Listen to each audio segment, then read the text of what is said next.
In this video, an European students group who are enrolled in the Initial or Additional Training European Veterinary Assistant Program are meeting with the vets at L'Île-Lansart from the CHV of Saint-Martin-de-Bellevue in France. They are here to learn the different handlings and care practice on what is now called exotic pets. First, the vet uses a technique to relax the rabbit which is showing signs of distress. With soothing gestures, she is caressing the top of the head from the eyes to the ears. Then she clenches it against her belly to hold it firmly, and she places her fingers around its neck and wraps the animal into a towel.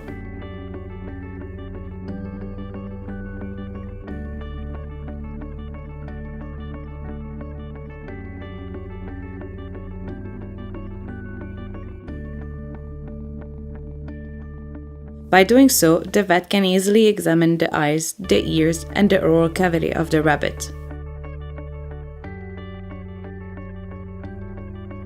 As a last step, the students, using a lamp to help them make out the root of the claw and avoid cutting the claw too short, clip the animal's nails.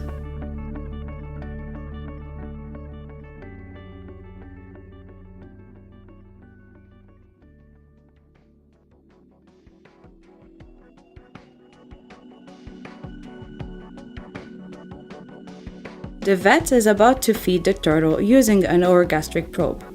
To do so, she is locating the stomach of the turtle by looking for the cranial part of the plastron.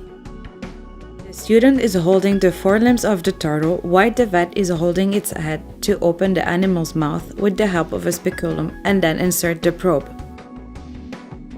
Once the probe is inserted, the vet holds the neck and head of the turtle and slides down the probe inside the esophagus.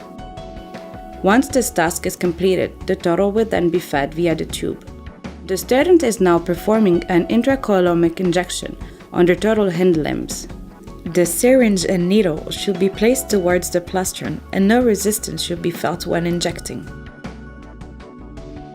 The student will perform the same intracoelomic injection on the pogona, inserting the needle in the animal's abdominal part and in its forelimbs. Once the needle is removed from the limbs, the student will apply pressure on the muscle to avoid bleeding.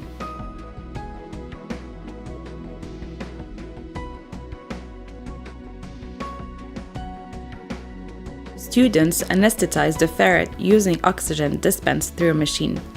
Once the ferret is anesthetized, the vet takes a blood sample.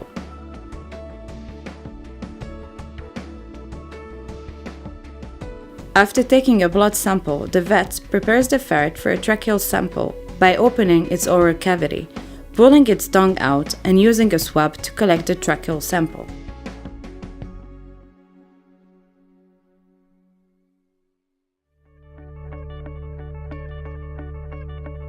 The vet, with the help of the students, will determine the sex of the snake by first identifying the cloaca, then inserting a probe laterally inside the reptile's hemipenis pocket. Once the probe is inserted inside the hemipenis pocket, the students test the length until she feels resistance, and this length will then determine the sex.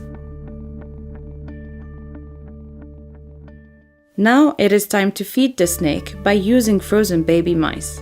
The baby mice, or pinkies, should be first warmed up by soaking them into lukewarm water. Once they are at the right temperature, they are then fed to the snake into the feeding box.